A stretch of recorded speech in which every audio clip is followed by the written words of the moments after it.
Hi, welcome to my channel. Today I have a different sort of video for you. Obviously, it's not really a video, it's more of an audio, but I felt called to just turn on the voice memo on my phone and talk about something that is coming to light for me right now in this very moment.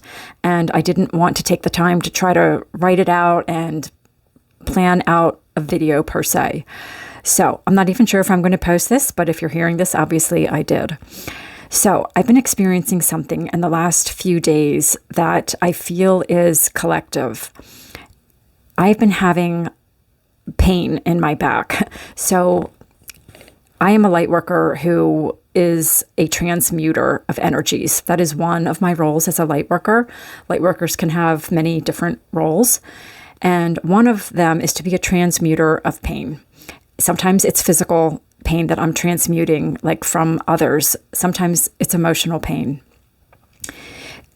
Either way, it will present to me as physical pain in my body. And I've had this confirmed many, many different times, just with people in my real life who have been experiencing a different, usually it's a physical ailment, and I will feel it in my body before I am aware of their issue, or sometimes it will happen after I learn of their issue. So this pain that is in my back has been pretty intense, and I don't have a reason why that this pain should be there. And today I'm feeling it even more heightened, and I'm actually feeling nauseous also. And I really don't feel like I'm sick. I very rarely get sick, and I don't feel bad otherwise. Normally, if I come down with something, any kind of illness, I can usually feel it like in my whole body. It's not like that. This is very localized, and I know it's a collective thing. Just trust me on this. So I was sitting with this and trying to think about where this might be coming from or what this is related to. And I remembered that the book, You Can Heal Your Life by Louise Hay, talks about different things that go on in the physical body that have a direct correlation in the emotional body.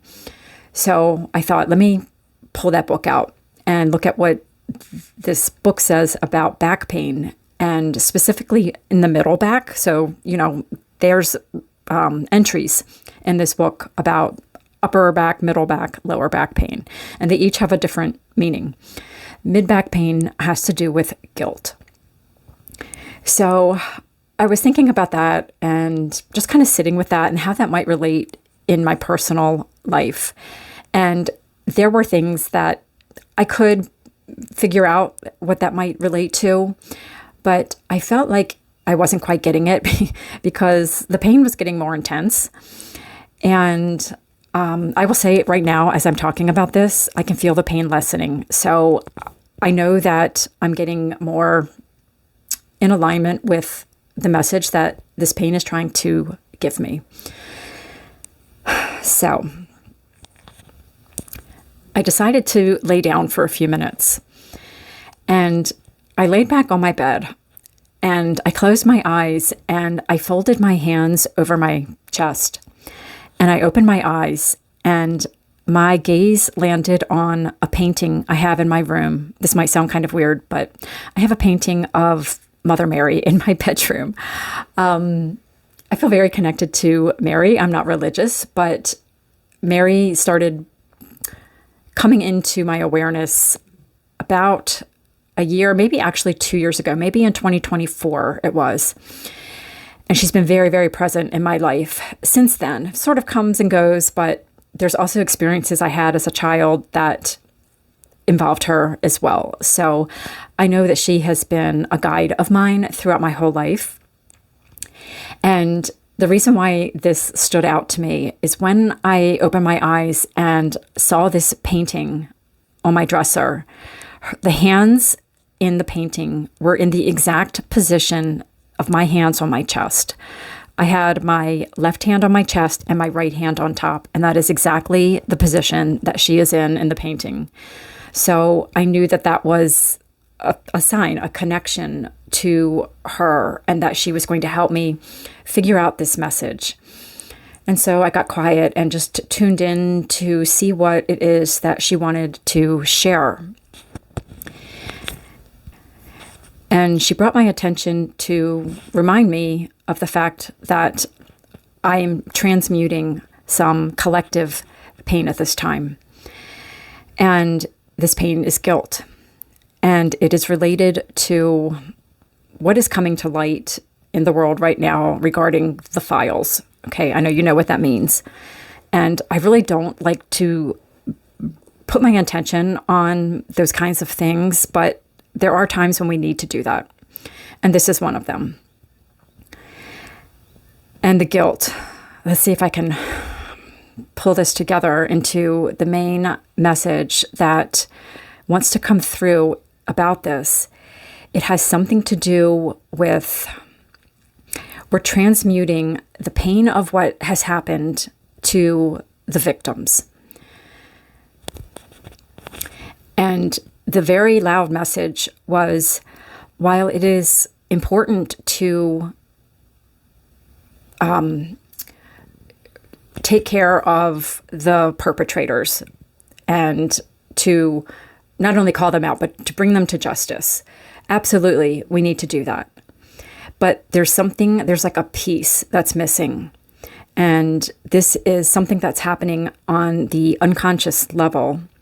And that is the guilt that we feel, especially feminine. So this message, I should have said this in the beginning, this is really a message for the feminine Lightworker Collective, that there is an underlying guilt that we feel about this situation, that we could have done more, we should have done more. And I'm not saying this as a statement, saying, yes, we should have done more. I'm saying this is what is coming up for us in our collective unconscious right now, in the divine feminine collective.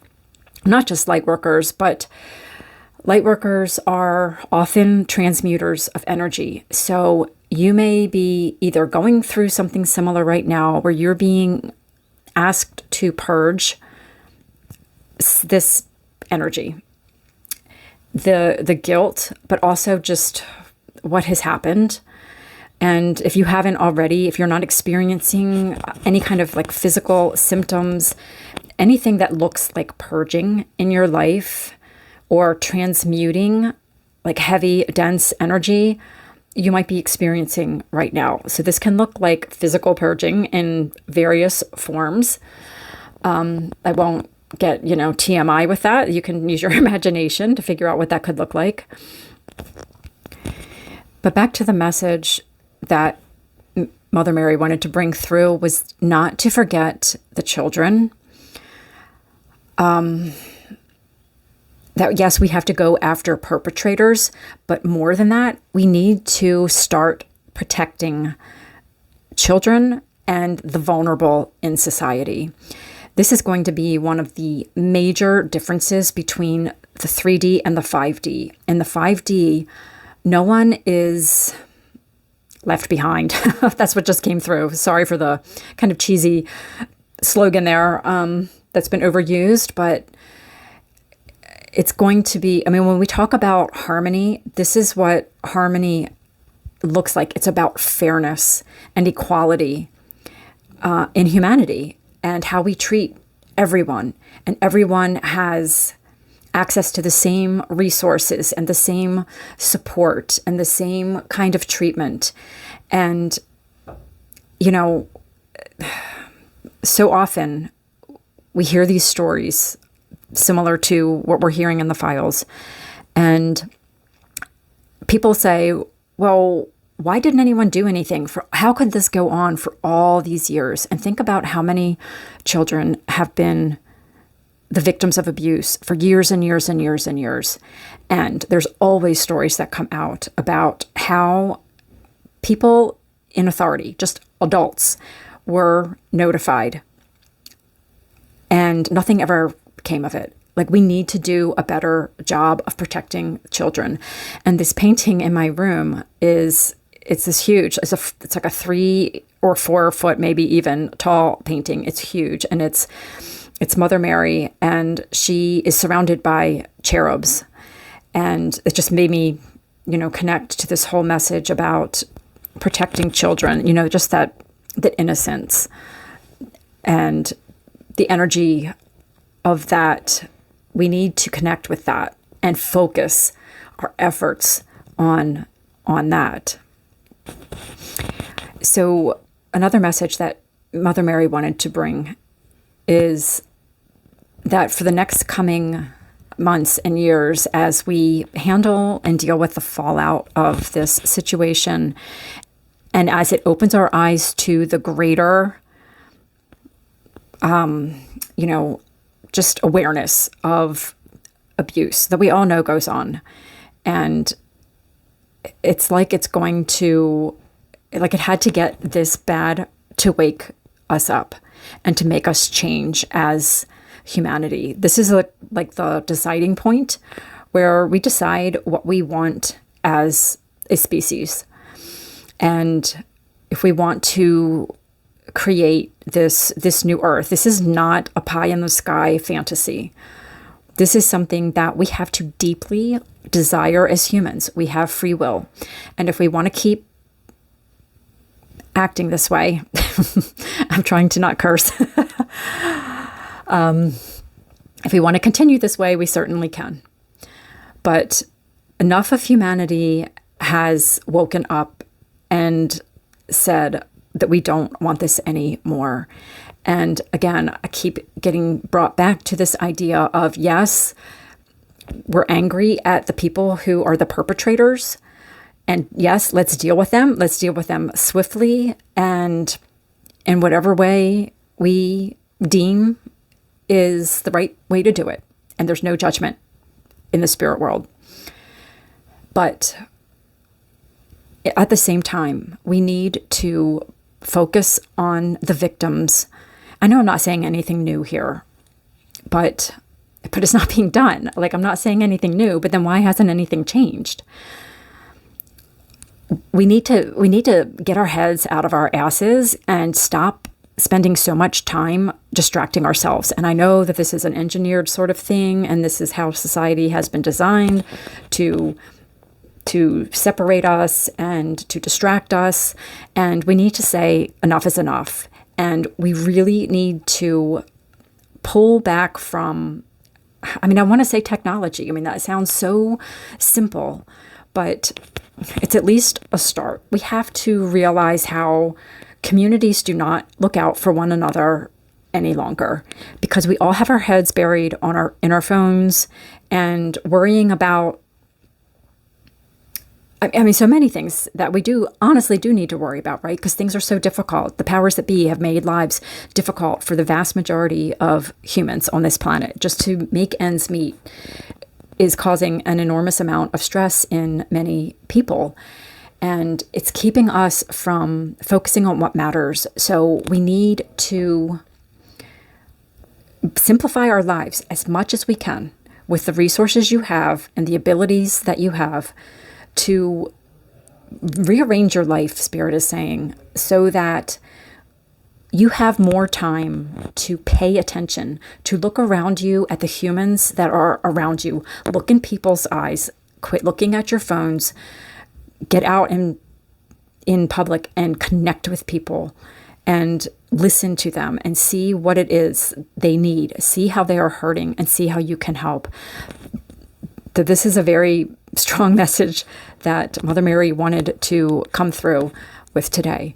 And this feminine collective, we're being asked to really tap into that part of ourselves, that mothering, nurturing side of feminine. And it's not just women. This is just a side that we all have, the feminine and masculine energies within us, tapping into that side that has been completely neglected because of everything I just shared.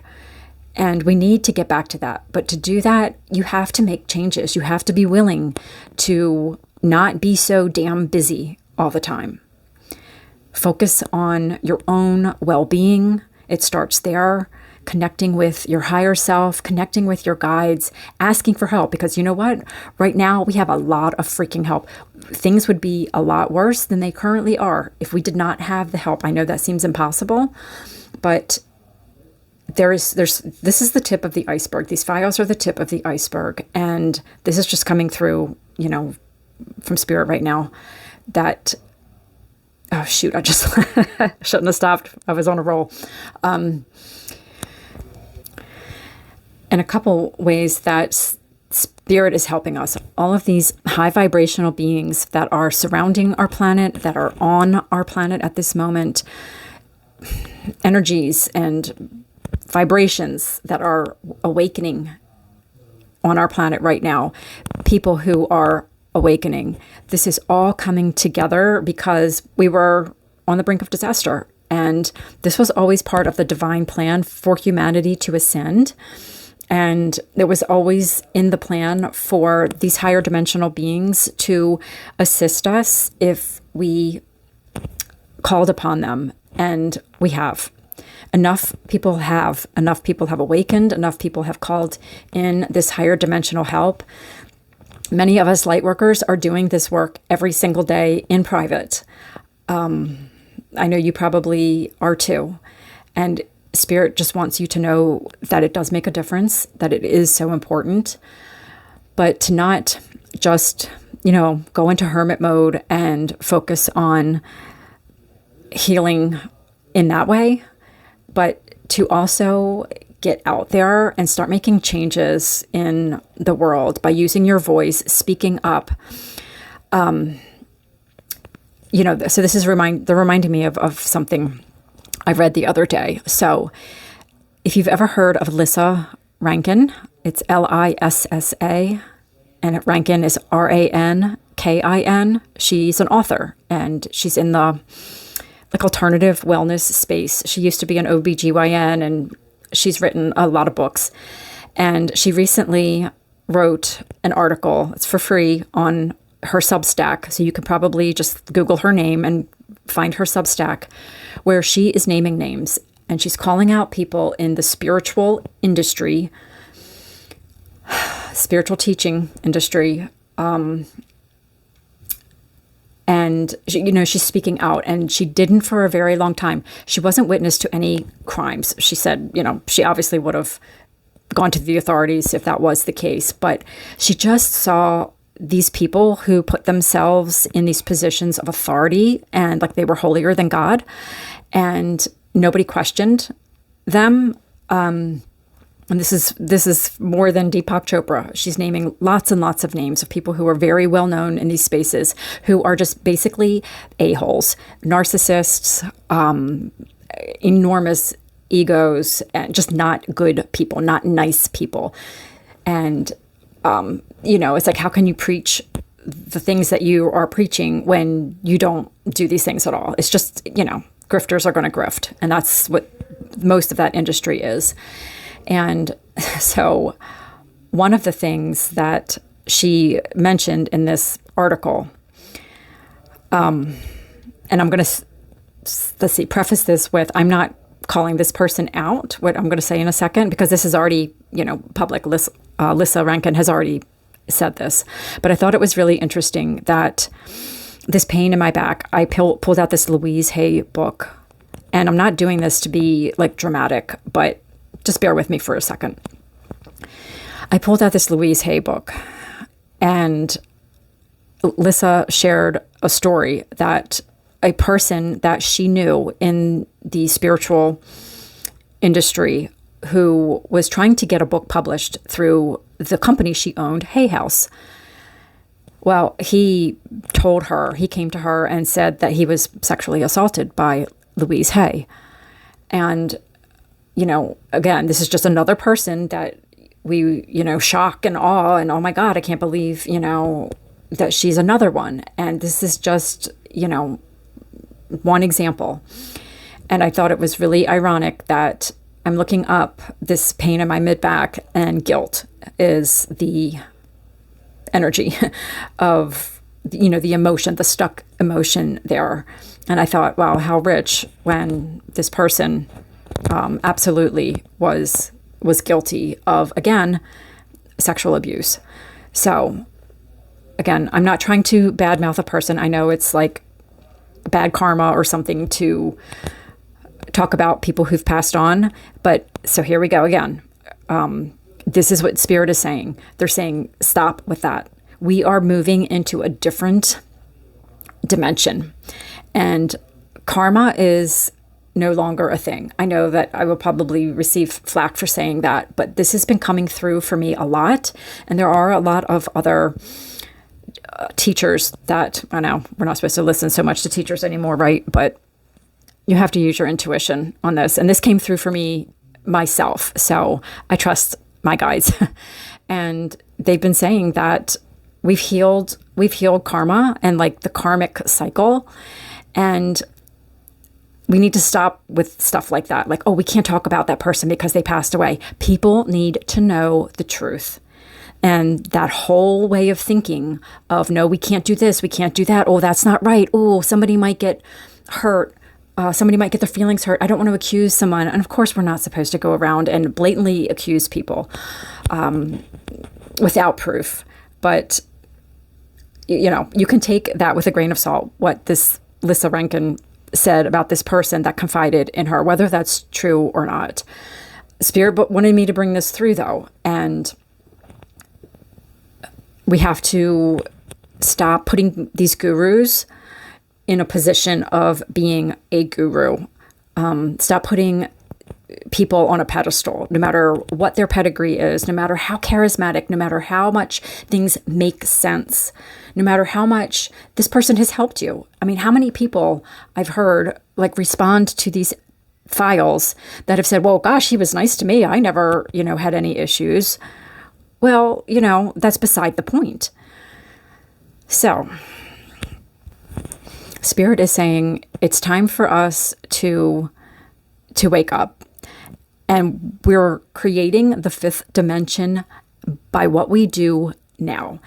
We are not going to have some big boom moment where we just get zapped into this fifth dimension paradise where everything is unicorn and rainbows. Unicorns and rainbows. Sorry, I get really fired up about these things and then I start not speaking correctly. That is not what I'm getting when I connect with Spirit. And I know I'm just one channeler, but this is my understanding that we are creating this new experience, this new dimension, like now as we go. And humans are supposed to be very involved in this creation. Like it's not being prepared for us. It's not like there's this fifth dimension and it's all wonderful and all you have to do is, get zapped there after some kind of cataclysmic event and everything's going to be fine and everyone's going to love each other and everything's going to be wonderful. We have a responsibility for creating what it is we want to see. And it starts now, Spirit saying, we need to get into not just a high vibration, right? This is not the whole, spiritual bypassing love and light. That's the only place I can be. This also requires using our light for good. And we're doing it on both an individual private level where, yes, we connect and we meditate and we do these visualizations and tap into these high frequencies and start developing this energetic framework for the fifth dimension now. And we do that on our own as light workers, but we also need to start making changes as a people, as a species. And again, with the whole fifth dimension thing, the new earth, this is not something that is going to happen most likely in most of our lives. The people that listen to this message, I'm 53. So, if you're anywhere around my age, we're not going to live to see the new earth. This is my understanding. I know there's other people that say differently and, take what resonates. But we have to believe and trust that we can start creating that experience for the future that we can reincarnate back into. but we're creating it now because all creation starts on the energetic plane first. Again, like we're not just going to get zapped there. We're creating it now.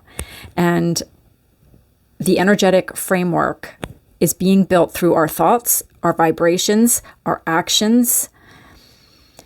And that's what we're going to experience when we get to the new earth, when the earth evolves into this dimension. It's an evolution of, it's like an evolutionary process from the 3D to the 5D.